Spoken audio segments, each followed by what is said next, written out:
yung katabi nyo and say, I'm happy to see you. Parang feeling ko, tanghali pa lang at ang energy nyo parang patulog ng tanghali eh. Hello, magagabi na ho. Medyo kilos-kilos. Amen? Praise the Lord. Kanina po, there was a burden for me to pray for the sick and, the burden remains. Can we all stand and remember those who are sick today? Kung meron po kayong kaibigan, kapamilya, kakilala na may iniindang karamdaman, remember them today and we commit them unto the Lord. Thank you, Jesus. Lord, salamat po na Ikaw ang Diyos ng kagalingan, Ikaw ang Diyos, Panginoon, ng mga imposibleng bagay na nagiging posible. Lord, we just come to You today and we pray for those who are sick, those, Lord, who are battling with different kinds of diseases and sicknesses. Lord, we apply the blood of Jesus over them in the name of Jesus.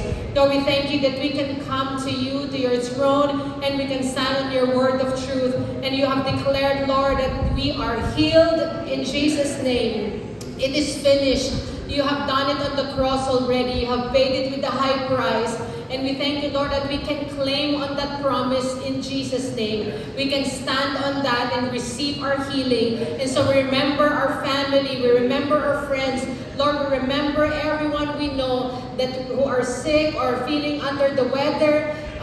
Kung sila po ay nagkakaroon ng masamang pakiramdam, anumang pananakit sa kanilang katawan, anuman, Panginoon, ang hindi maayos sa sistema ng kanilang katawan, we just pray for alignment in Jesus' name, and we release Your healing, O God, to be upon them. We thank You, Jesus, and we pray that You speak to us today with Your word of truth, that we will continue to have our eyes fixed on the high calling in Christ Jesus. We bless You, Lord, in Jesus' name. Amen and amen. Give a person next to you a high five before you sit down.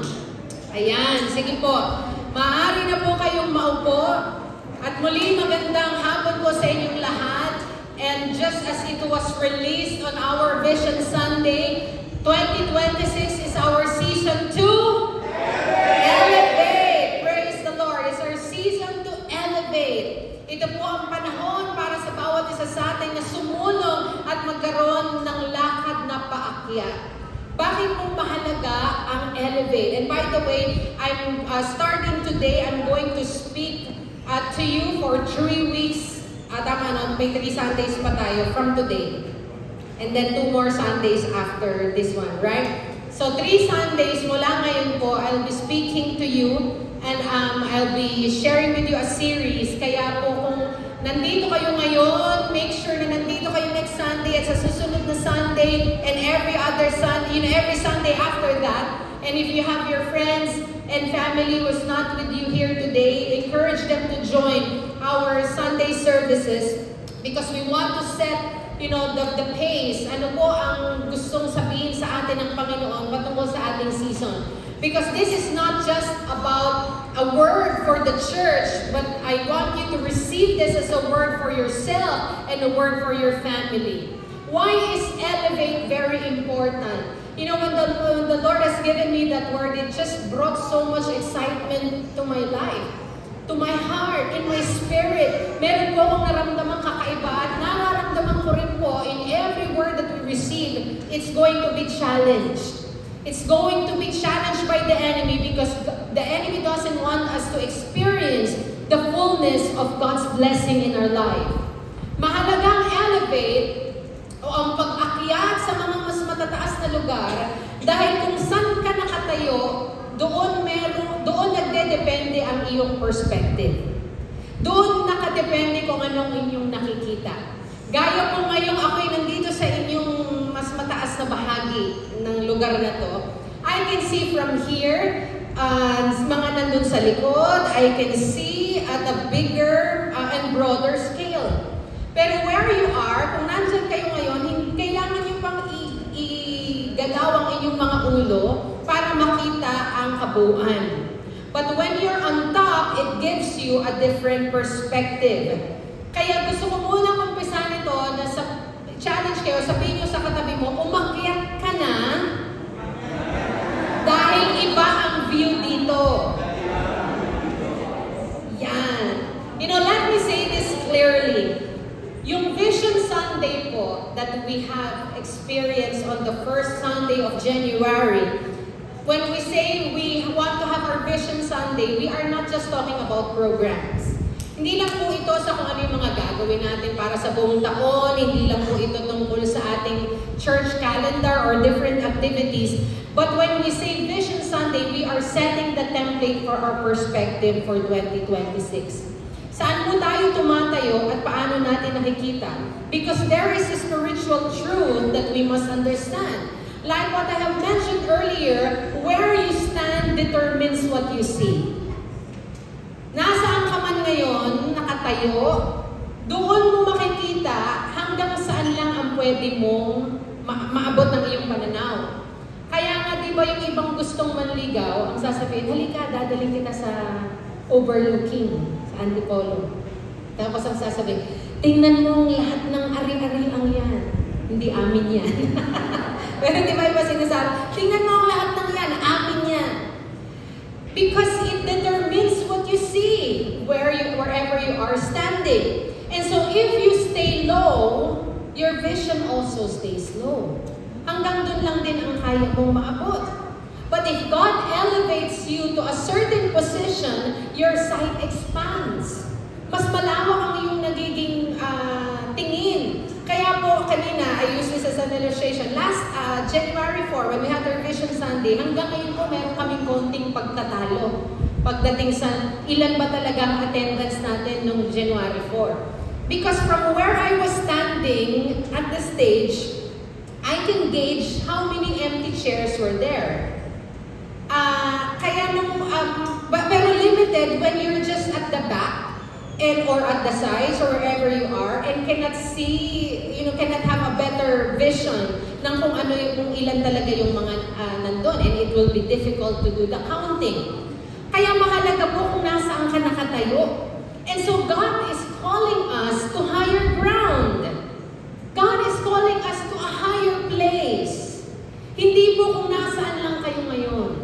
Gaya ng sabi ni Teacher Dennis kanina, every time we say there is a new journey, many, 100%, kung 100%, sige, let's just say 99%, dahil lagi may 1% germs na hindi napupuksan, 99.9% alcohol.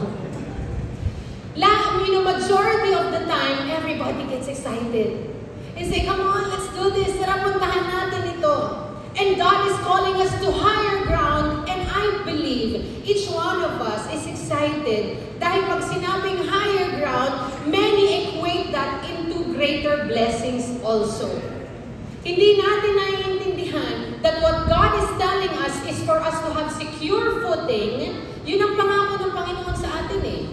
Kung natatandaan po ninyo, and if you were there last Vision Sunday, the Word of God for us is that He will secure our footing. Sisiguruhin niyang hindi magiging madali tayong madulas because when you go up the mountain, there are slopes that are slippery. May mga madulas, may mga bagay na tatawirin mo na akala mo, alam ko na yan, kayang-kaya kong gawin yan, but one way or the other, your foot just slips. But where you're going, God is calling us to greater heights because there is something very important. I want you to open your Bibles in Habakkuk chapter 2 verse 1. Ngayon pong panahon na to, hindi na uso ang physical Bible, but more on digital. And I hope you have your Bibles with you on your phones, not just Facebook and TikTok. So Habakkuk chapter 2 verse 1, ang sabi po dito sa talata, I will stand at my watch and station myself on the ramparts. I will look to see what He will say to me. Ang nagsasalita po dito isang propeta, at ang sabi niya, aakyat ako doon sa bantayan. Bantayan is like, more of like a watchtower, kung saan mas makikita niya yung kabuuan kung nasaan sila. At ang sabi niya, aakyat ako sa bantayan. Bakit aakyat doon yung propeta? And there is a verse there, in what I have read in the text. Some of us, when we read this scripture, namimiss natin itong crucial part na to. Kasi itong bagay na to, mahalaga pala, meron siyang ibig sabihin sa gustong ipaunawa sa atin ng Panginoon. Ang sabi sa talata, aakyat ako sa bantayan at hihintayin ko ang sasabihin sa akin ni Yahweh at ang tugon sa aking daing. Pero mas maganda yung naging translation doon sa English because He said there, I will go the ramparts, and I will look to see, look at this, lalo sa mga teachers. Ang sabi niya, I will look to see what He will say to me. Medyo parang contradictory. Because for you to see and to look, what you need to use are your eyes. But for you to know what He will say, is for you to use your ears.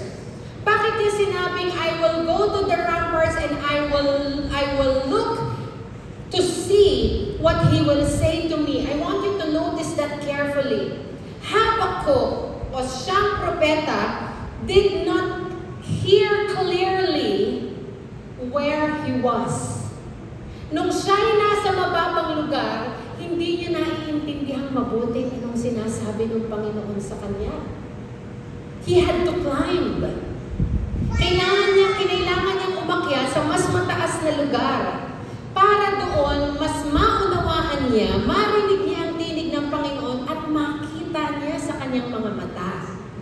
That's where the vision is brought to life. When you receive the fresh word from God with clarity, then He can see. You understand? And sometimes, God doesn't change the situation.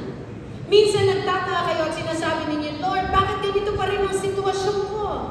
Bakit meron kang mga pangako pero hindi na gaganap, hindi na tutuloy, and everything is not going, it's not agreeing to what the word you receive from the Lord. Meron tayong mga ganong cases, hindi ba? Na parang hindi naman nagtutugma yung pangako ng Panginoon sa akin.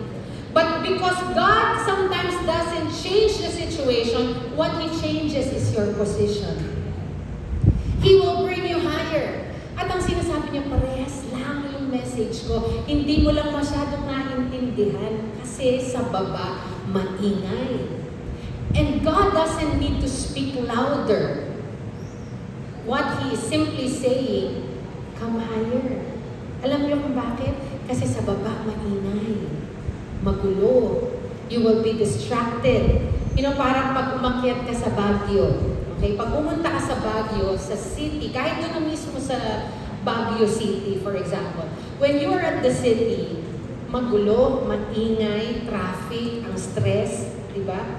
And you will be bombarded with all these things that distract you to hear what God is saying.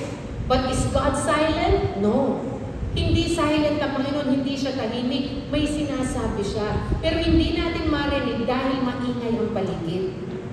But when you go dun sa view deck sa Baguio, halimbawa dun ka nalang umakyat sa Mines View Park. Sino po nakapunta na sa Mines View Park? Yan. Sa mga hindi pa nakarating ng Baguio, magbubuk na si Tia Paolo, si PL. Bubuk niya kayo. So, pag pumunta po kayo sa view deck, kahit hindi sa Baguio, pumunta kayo sa view deck sa may Tanay, Antipolo, sa Angono, pumunta kayo dyan, may view deck, makikita niyo yung cityscapes. You see, pag nasa view deck ka na, mas tahimik, mas malinaw, mas buo ang tanawin. Kaya yung iba ang sinasabi, doon ako pupunta ako, mag-iisip-isip ako. Tapos pag nandun ka, you feel rested. And then you're able to commune with nature. And then you say, oh, I can think much clearer where I am now. But you can see this. It's the same city. It's the same reality. But the difference is perspective. Magkaiba ng natatanaw dahil magkaiba ng elevation. God wants you to elevate your vision so that you can see beyond your current problems. Lagpas dun sa dinadaanan mo. Lagpas dun sa nararanas mo. Kasi kaya kung gustong dalhin ng Panginoon sa mas mataas, dahil dito sa baba, ang focus mo, emotions mo. Lord, nasasaktan ako. Lord, ang hirap. Lord, ang napaka-uncomfortable, so on and so forth. And so God is saying, hindi ka, akit ka. Para makita mo na yung nararamdaman mo ngayon is worth it. God wants to bring you higher because He wants you to go beyond your fears, beyond your limitations. But vision is not just wishful thinking. Hindi ito parang basta nangangarap ka lang, vision. When we say elevate vision, ang title ng message natin is Elevate Vision and Elevate Faith. Vision is not wishful thinking. What vision is divine clarity. Binibigyan ng linaw ng Panginoon. Sabi sa Proverbs chapter 29 verse 18, where there is no vision, the people perish. Pag wala kang pakitain, wala kang pinapangarap na saan ang destination mo, the Bible says you are going to perish. Why? Because you will just go around circles. Dahil hindi mo alam anong gusto mong destination. Hindi mo alam saan ka papunta. Kaya siguro nawala yung missing bride. Nabalitaan niyo ba yung nag-viral na yun? Dahil ang sabi niya, lakad lang siya ng lakad. Hindi niya alam saan siya papunta. There's no vision. Wala siyang exact destination. She doesn't know where to go. And so she would go in circles, and then the Bible says, people perish because there is no vision. Pag sinabi po nating vision, hindi po ito ibig sabihin na sinasabi mong laging sana maging okay. Pag sinabing may vision ka, tapos ang sasabihin mo lang, sana maging okay ang vision ko, o bahala na si Lord, o kaya tingnan natin. That's not vision. That's wishful thinking. Vision is God's picture of a preferred future. Meron siyang preference para sa'yo, meron siyang inilalaan para sa'yo, at ang sabi ng Panginoon, gusto ko makita mo to. Dito kita dadalhin, anak. Dito tayo papunta. Dito ka lalago. Kaya envision nyo ito sa sarili nyo. Hindi lang on your, many other things that you are busy with, maging sa trabaho, sa anumang kaabalahan, kundi pagdating sa relasyon mo sa Panginoon, saan niya gusto kang dalhin? God wants to bring it to a certain level because vision always comes before provision. Bago siya magbigay ng mga pinansyal na pangtustos sa lahat ng kakailanganin mo, kailangan nakikita mo muna kung saan ka pupunta. And then when you receive that vision from God, you will say, I will fund it. Ako ang bahala na magtawid sa'yo. Does it look impossible? Yes, many times. But God is saying, because I am the one who has given you that vision, provision will come from me. Vision comes before breakthrough. Bakit ka magkakaroon ng breakthrough kung wala kang nakikitang lalampasan na dapat pupuntahan pagkatapos ng lalampasan ng challenge? And so vision comes before fulfillment. Marami sa atin walang vision, pero ang busy. Ang daming ginagawa, aligaga, hindi matapos. Pero walang nagiging progress. Malikot ka lang, mukha kang busy, lagi kang abala, pero pag tinignan at sinuma mo ang iyong buhay, walang naging karagdagan at walang naging ambag sa iyong buhay. Kaya palagi ko pong binipilin, halimbawa sa, parang yung nabanggit nila kanina, na one I have posted out, I have posted before, and then was it Kim who shared it 3 years ago, na paligiran mo ang iyong mga sarili who has, there's an elevation ng pinapangarap mo. Halimbawa, gusto mong yumaman, magsasama ka sa mga alam mong merong anointing sa pagyaman. Gusto mong tumalino, magsasama ka sa matatalino, huwag kang magsasama sa mga Naintindihan niyo ba ibig sabihin? Gusto mo palang lumipad gaya ng agila, huwag kang magsasama sa pato. Sasabihin mo, hindi, leader ko, bibe. Tatlong bibe kami, may leader. At yun ang gusto ko mga kending-kending.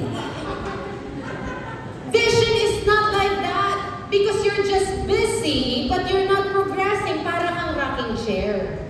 Yung rocking chair, ugoy ng ugoy, galaw ng galaw. Pero hindi naman yung makakarating sa'yo. Daig pa nga nun ang wheelchair. Ang wheelchair, di ba, kahit wala kang paa, pero at least nagpo-progress ka, may pupuntahan ka. Pero ang rocking chair, galaw ng galaw. You feel so tired. You become very busy. But then, there's no progress. It's like, sa Google Maps, para ka lang laging recalculating. Make a U-turn. Paulit-ulit. Tapos hindi ka natatapos. Pag meron kang tunay na vision mula sa Panginoon, it answers important questions in your life. When you receive the vision, and our prayer is that you will get an elevated vision. When you receive that, you will be able to answer the question, where am I going? Saan ba ako papunta? Lord, sa ganitong edad ko, anong gusto mong aking naabot? Saan mo ko dadalhin, Panginoon? Bakit kailangan kong kumuha ng ganitong kurso? Bakit sa ganitong kumpanya ako dapat magtrabaho? Bakit ko kailangan samahan ng mga tao ito? It will answer that question. Where am I going? Why am I going there? Bakit ako papunta doon? And who is leading me to that direction? Your question will be answered if you receive that vision from the Lord. Amen? Tapos na po ako sa introduction. Let me share with you very quickly just 4 practical handles. This is very quick. Number 1, elevated vision requires elevated thinking. Ulitin ko po sa mga nagtunos. Elevated vision requires elevated thinking. Sabi po sa Colossians chapter 3 verses 1 to 2, yamang binuhay kayong muli na kasama ni Kristo, ituon ninyo ang inyong pag-iisip sa mga bagay na nasa langit na kinaroroonan ni Kristo na nakaupo sa kanan ng Diyos. Ang mga bagay na panlangit ang isa-isip ninyo, hindi ang mga bagay na panlupa. Hindi yung bagay na amoy lupa, kundi mga bagay na makalupa o panlupa. In English it says there, set your mind on things above, not on earthly things. Kasi marami sa atin ang focus on the earthly things. Enjoying things that are temporary. But you see, when we say elevated vision requires elevated thinking because your thinking must change. That you are not just thinking on earthly things, but you are thinking on heavenly things because that's where you're going. Doon ka papunta.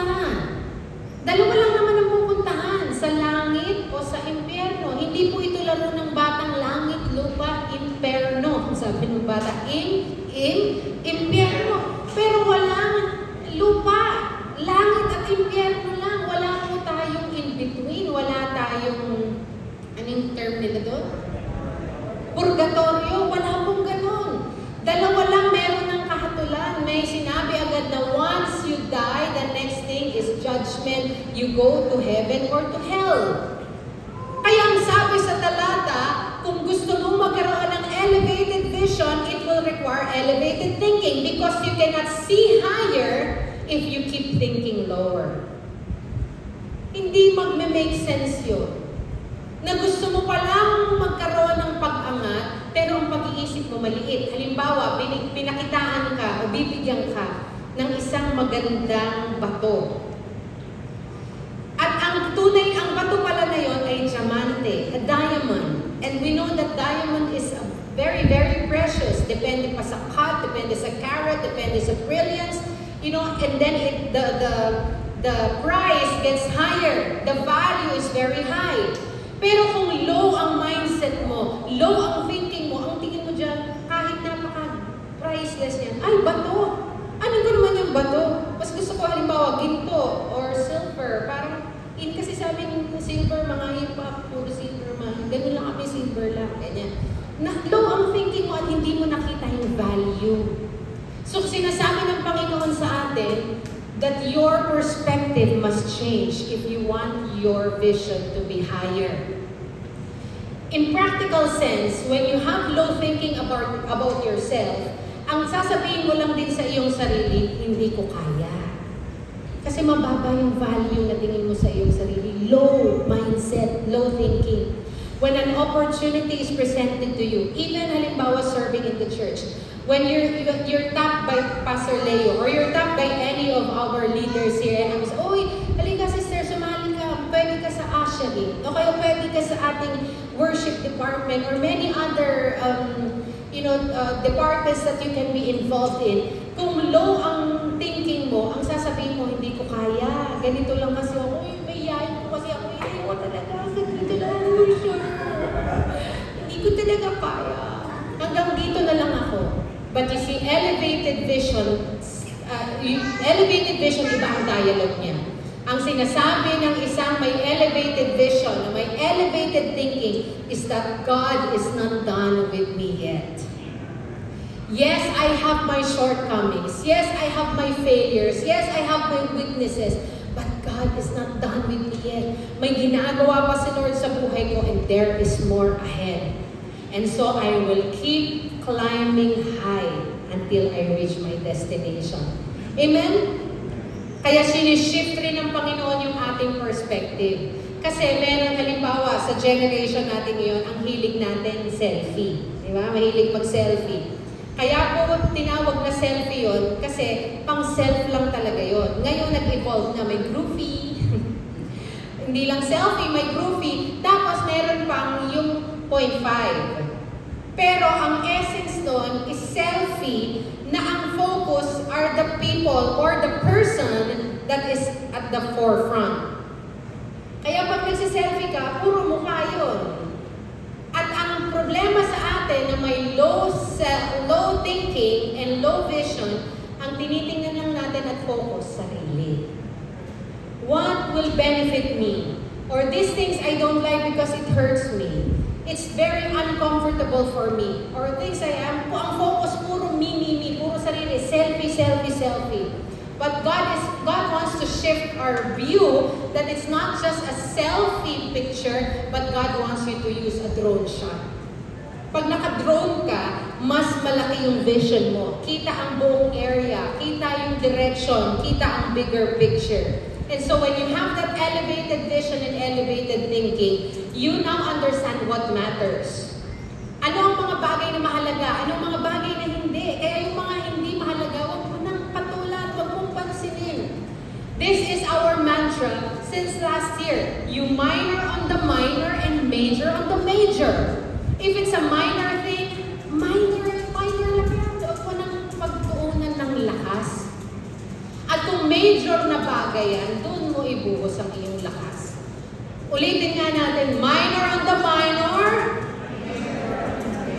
major on the major. Amen. Number 2, vision requires waiting. Ano yung number 1? Di ba pag nag-quiz tayo agad, ayun ang sinasabi ko, teacher eh. Number 1, elevated vision requires elevated thinking. Number 2, vision requires waiting. Balik tayo sa Habakkuk. Sa Habakkuk chapter 2, verses 2 to 3, tumugon na si Yahweh. Nagsalita na ang Panginoon. Nangusap na siya kay Propetang Habakkuk. At ito ang sinabi sa kanya ng Panginoon. Isulat mo ng malinaw sa mga tapyas ng bato ang pangitahing ipahahayag ko sa iyo upang sa isang sulyap ay mabasa agad at maipabatid ito. Isulat mo ito sapagkat hindi pa panahon upang ito ay maganap. Ngunit mabilis na lilipas ang panahon at mangyayari ang ipinakita ko sa iyo. Bagamat parang mabagal ito, hintayin mo dahil tiyak na mangyayari at hindi ito maaantala. Sa English, ang sinabi doon sa kanya, write the vision, make it plain, and though it tarries. Kung mabagal, hindi pa dumating agad, ang sabi sa kanya, wait for it because it will come to pass. Waiting is not wasting. Many challenges that we face is because we think that once we receive a word from God, we receive vision, we receive something that is of promise ng Panginoon sa buhay natin, many believe that it will happen right away. That it will come to pass immediately. Halimbawa, sabi, may pangako sa iyo ang Panginoon nang ikay magbubuntis o ikay nangangarap magbuntis. Lord, pangako mo ito. A lot of you know my testimony. I received that word from God many years ago that we will have many children. But after my firstborn, who was a honeymoon baby, I had series of miscarriages. It tarried. Pero ang Panginoon ba nagkamali sa kanyang pangako? Nagsisinungaling ba ang Diyos nang sinabi niya that it will come to pass? And many of us believe it's gonna happen now, it's gonna happen now. And so we struggle. We fight with God and say, Lord, bakit hindi pa dumadating, hindi pa nangyayari? At binibitawan natin ang maraming bagay because of a mindset na hindi tutupadin ng Panginoon ang kanyang pangako. You just throw in the towel and say, I give up, I surrender, I don't want to have anything to do with God anymore. Binibitawan natin lahat ng ito. But your waiting time is not wasting. Waiting is alignment. Because what God wants to put things in order so that you will be ready. Para maging handa ka pa sa panahon na i-release na niya yung pangako niya. And the vision that you receive from God, it matures. When does it mature? It matures while you stay faithful. If you remain on course. Kung nananatili ka dun sa pangako ng Panginoon sa iyo, kahit hindi pa natutupad. Kaya yun yung habilin niya kay Habakuk. Ang sabi niya, though it tarries, wait for it. Sabi niya, kahit parang mabagal ang pagtugon, mabagal ang pagdating, ang sabi niya, hintayin mo dahil magaganap ang lahat ng ito. Why do people lose their vision? Why people lose vision is because of three things. You get distracted, you get discouraged, and then you compare. Those three things, they are vision killers. Distraction, discouragement, and comparison. Papatayin yan yung pangitain na ibinigay sa ng Panginoon. If you get easily distracted with things, meron pinapagawa sa si Lord, dito ka lang, kaya minsan gusto ng Panginoon, lagyan tayo ng tapaoo. Yung sa kabayo, yung pantakip dito sa dalawang gilid ng mata, para dito ka lang kasi tayo, dito ka lang na, ay, parang ang ganda dito, Lord, dito muna. Side trip muna ako. Teka, yung camera ko nandito pala. Side trip muna ako, dito muna ako pupunta. Sabi ni Lord, dito lang. Kasi minsan, madidistract ka dahil, ay, parang mas maganda yung damo doon. Greener pasture. Parang mas maganda yung pastora doon sa kabila. Grabe kayo ah. Parang mas gusto ko doon, mas masigla yung praise and worship. Parang, many other things. And then you get discouraged. Because it has not happened yet. And another vision killer is when you compare your journey to others. You have your own unique personal journeys. So you don't compare. Their development is far different from yours. How God deals with you is far different from how God deals with other people. You see, we have released this for our Vision Sunday.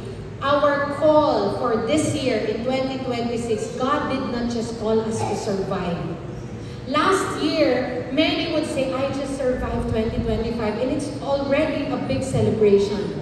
Kasi maraming hindi nag-survive ng 2025. They gave their life up, nagpakamatay, and many things. But I would like to challenge you, this is not survival mode for 2026. This is not maintenance season even for your own faith. God is calling you to climb up higher. And so I pray that when you receive this message, it will challenge you to the very core, that you will not remain where you are and you will say, I will be the same Christian like I was. There should be new things that you are going to do for 2026 because God is calling you higher. This is an elevation season. Here is the truth. Vision shows direction, but faith gives you the courage to move towards that direction. Sabi natin kanina, sabi ng Teacher Dennis sa illustration, may malaking bundok, tayo'y paakyat. Yan ang vision natin, aakyatin natin yung tuktok ng bundok. Pero kung wala ka rin pananampalataya, mahihirapan kang akyatin yung bundok dahil unang-una, kung wala kang pananampalataya, hindi ka maniniwala na tinawag ka ni Lord na akyatin yung bundok. At hindi ka rin maniniwala kakayanin mo. And so God is not only elevating our vision, He's also elevating our faith. Ano nga ba yung pananampalataya? Sabi sa Hebrews chapter 11 verse 1, ang pananampalataya ay katiyakan ng mangyayari ang ating mga inaasahan at paninindigan tungkol sa mga bagay na hindi nakikita.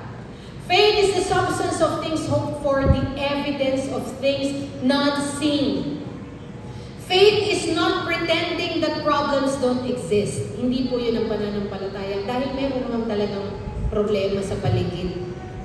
Ang sinasabi po ng pananampalataya is you trust God despite your problems. It's not the absence of problems. It's trusting Him that He will pull through. I'm sorry if I go a little bit over time, but let me just share this with you very quickly. not many of the church knows this yet, but let me share this to you to bring an encouragement that we can put our faith in God. Just last week, last year, December, my son, my youngest boy, was Down syndrome. He's supposed to have his surgery. Dahil mayroon siyang undescended testes. But it was delayed because days before ng kanyang admission, nagkalagnat siya. And so he was not cleared for surgery. But I believe it was the Lord's hand that stopped the surgery dahil may kinailangan siyang another test. The doctors just thought that we need to do this test bago natin ulit gawin yung scheduling ng surgery. And the test is tumor markers because his case, he has Down syndrome, almost 6 years old, undescended testes. Dahil ang undescended testes dapat hanggang maximum ng 1 year old, ino-opera na. Magsi-6 na siya. So, over 5 years na nandun yung nasa isang lugar yung kanyang testes na hindi dapat na andun. So, he was asked to have this tumor marker test because he is at higher risk for testicular cancer. And I received, he had the test done Tuesday, I think, and I received the result Wednesday. And in the result, he tested positive in one of the cancer markers. I was checking my heart. Of course, when I received the result, I cried and brought it to the Lord immediately. I said, Lord, this is beyond my control. I put this in your hands. Faith is not the absence of problem, but it's trusting God that He will pull through. And so we are believing, we are actually excited for what God will do. Because again, this will be a testament that He is in control. That He will make sure that you can walk even when things are uncertain. Kasi yun po ang pananampalataya. That you will walk even when you cannot see properly. Even when your sight or your vision is saying it's uncertain. Kaya sabi sa 2 Corinthians, for we walk by faith, not by sight. Sa pananampalataya ka lumakad. Kasi tayong mga tao, we want to be on the practical side. When we say we want to be practical, ang gusto natin sigurado, yung stable, yung may kasiguruhan. Kaya pag pumapasok tayo sa isang bagay, tinatanong agad natin, magkano ang aking dyan? Magkano kikitain ko? Sure ba? Baka yung taya ko hindi bumalik. If I invest on something, will it have a good return of investment and things like that? But faith begins when certainty ends. Because when you are very sure of something, there's no room for faith to grow. But when you are unsure, you trust the Lord for the remaining part and say, Lord, these things I cannot answer anymore. You do the work. Sa'yo ang lahat ng ito. Kapag may vision ka na galing kay Lord, may tanong ka, paano kung mag-fail, paano kung may kulang, paano kung walang sumuporta, pero ang iyong pananampalataya ang magsasabi, kung si Lord ang nagbigay ng vision, siya rin ang magdadala sa iyo nito. Amen? Number 3, faith must move. Faith must move. Dahil ang sabi sa aklat ni Santiago, pagka ang pananampalataya lang mag-isa at walang pagkilos, ito daw ay patay ng pananampalataya. Faith without works is dead. Kaya sa ating pananampalataya bilang isang Kristiyano, hindi sapat na nakinig ka lang, hindi sapat na umattend ka ng service, nakinig ka dyan, naupo ka, nag-amen ka, nag-notes ka pa, hindi doon natatapos. Hindi yung sapat. Because faith that stays seated never elevates. Kung nandyan lang kayo nakaupo at naghihintay, hindi umaakyat ang inyong pananampalataya. Sa pamilya, pag sinabi mo, Lord, sige, ayusin mo ang pamilya ko. Ayusin mo ang problema ko. Halimbawa, meron kayong challenges in your family and said, Lord, ayusin mo ang pamilya ko. That's how your faith prays. But, in the other hand, pag sinabi natin faith with action, it tells you that faith also does these things. Ano ang ginagawa ng pananampalataya? Nananampalataya ka na aayusin ng Diyos ang mga bagay sa iyong buhay, pero ikaw din ay nakikipag-usap, nagpapatawad at nagbabago short, you cooperate so that your faith increases as well. Because faith is prayer plus obedience. It goes hand in hand. Lastly, faith is tested in the storm. Peter walked on water while the storm was still there. Naalala niyo yung kwento ni Pedro na naglakad mula sa bangka. Sabi sa kanya ng Panginoon, halika Pedro. At nung time na pinalalakad siya ng Diyos, merong bagyo. May malaking alon, may unos. You see, storms do not cancel faith. Pag meron kang dinadaanan na bagyo, may dinadaanan kang unos sa buhay mo, hindi nun para patayin yung iyong pananampalataya. In fact, ang ginagawa ng problema, ginagawa ng bagyo sa buhay mo, it reveals if you have faith. Storm doesn't cancel faith. Storms reveal faith. Kaya pakinggan po ninyo itong mabuti. Some of you have vision, but you don't have courage. Natatakot ka na hakbangan yung pangitain yung binigay sa iyo ng Diyos.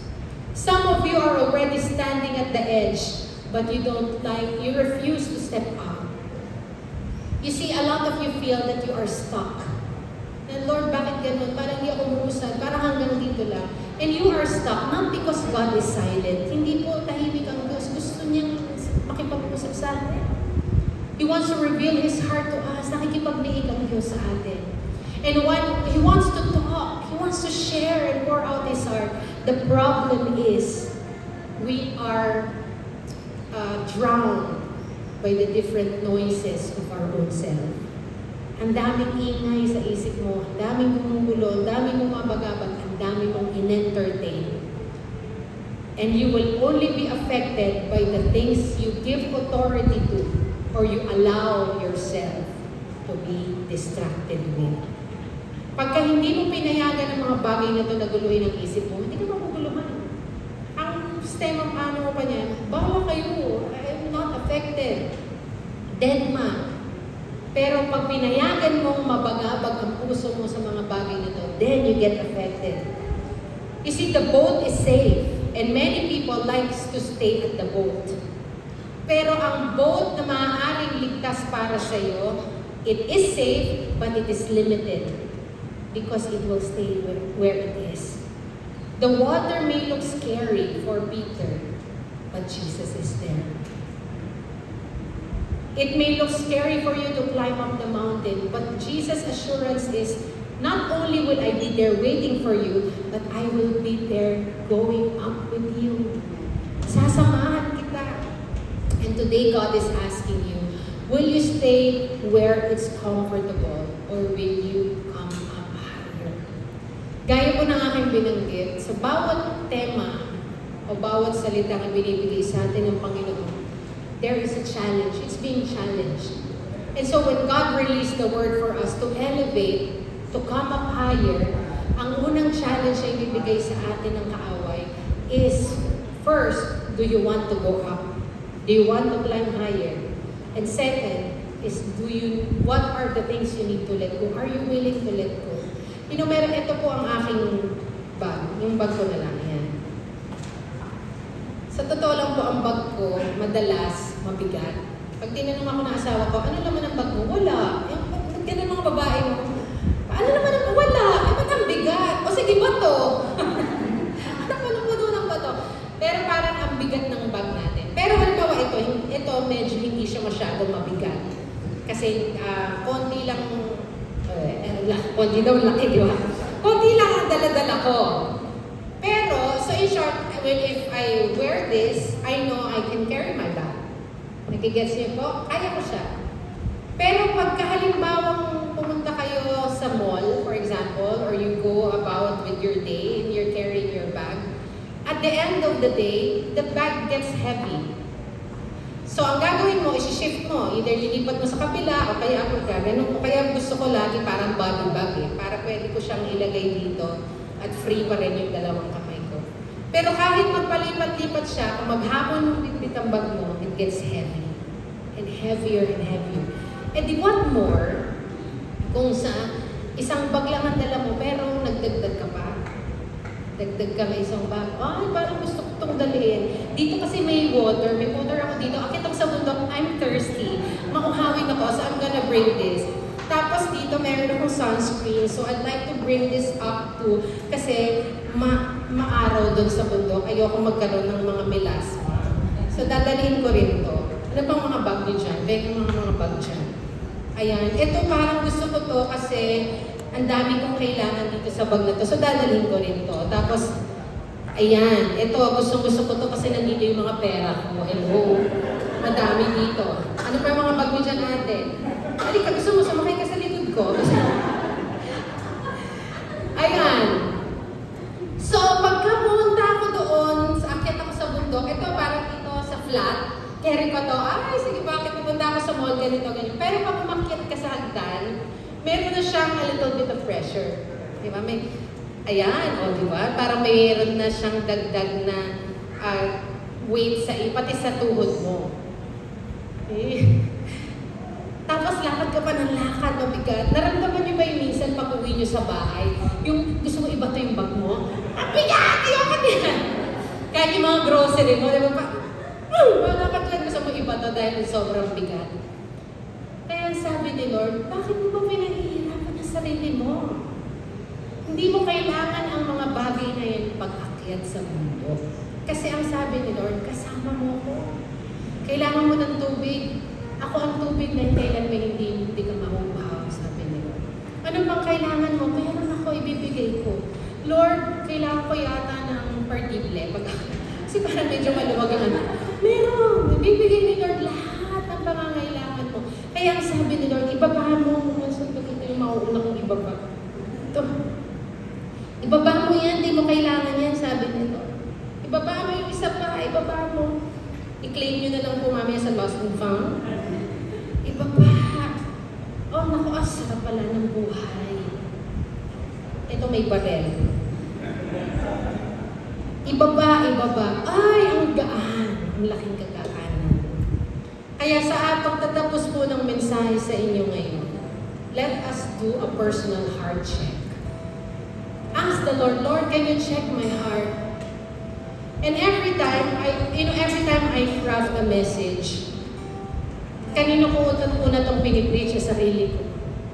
Lagi ko, mga bagay na natututunan ko, pinipreach ko muna to sa akin. Yung mga tanong na meron akong na-craft sa sermon ko, tinatanong ko muna, I preach to myself first. Kasi sa lamay, sabi ko, Kathy, ganyan. And then, sige, halika, very good. Kaya pag ginagaling ko yung preach, galingan niyo rin po pag amen, ha? Yan. Kasi pag nandun ako, sasabihin ko rin sa salamin, amen! Pakisang natin, very good! Kaya minsan, sa salamin, sasabihin ko rin, oh sige, mag-tights ka na. Bigyan mo ng love offering yung sarili mo. But you see, it's a question that I ask myself too. Ito ang tanong na iiwan ko sa inyo ngayong gabi. What are you seeing right now? Ano yung sinasabi ng Panginoon sa iyo na inilalatag niya sa iyong harapan, ipinapakita niya sa iyo? Another question is, where is God calling you higher? Sa area ba yan ng iyong career, area ng iyong faith, area ng iyong personal relationship with Him, area ng ministry, sa family, where is God calling you higher? Another question is, what step of faith are you delaying? Baka meron kang mga bini-withhold, pero step of faith pala yun para sa iyo. And God is challenging you, why are you delaying it? You have to do it. Kaya ang huling tanong, what must I let go? Ano yung mga dapat kong ibaba? Preference ko, yung focus ko sa sarili ko, kasi masyado tayong self-centered. Ito yung gusto ko, ito yung likes and dislikes ko sa aking, dati kasi may Islam book, wala na pala ngayon sa generation na yun. Ano yung gusto ko, ano yung ayaw ko.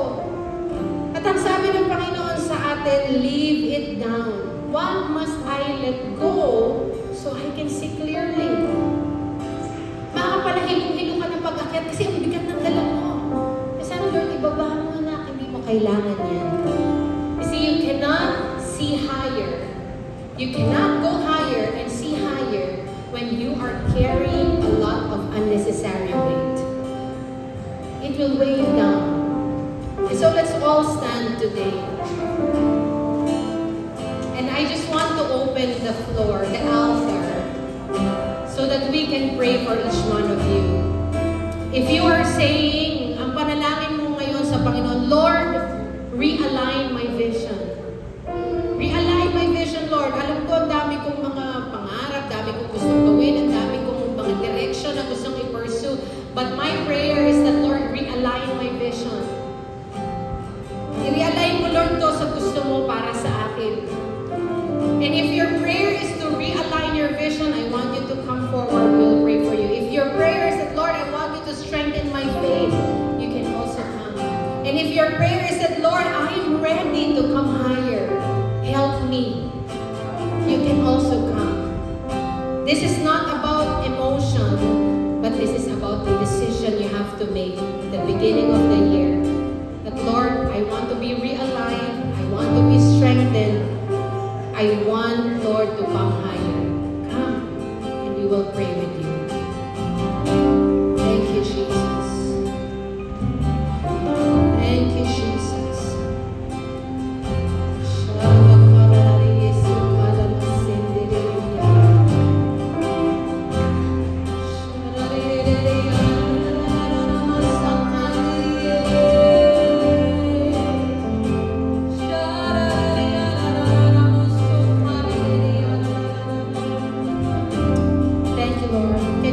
Lift your hands. Lord, narito po kami sa harapan ninyo. And we lift our eyes, Lord. As we lift our eyes, we pray that you will remove every distraction in Jesus' name. Lord, patayin mo, sirain mo ang anumang takot na aming nararamdaman sa pangalan ni Jesus. At patahimikin mo ang anumang agam-agam na meron kami. But Lord, we want to see more clearly where you want to bring us. I pray that there will be clarity in our direction.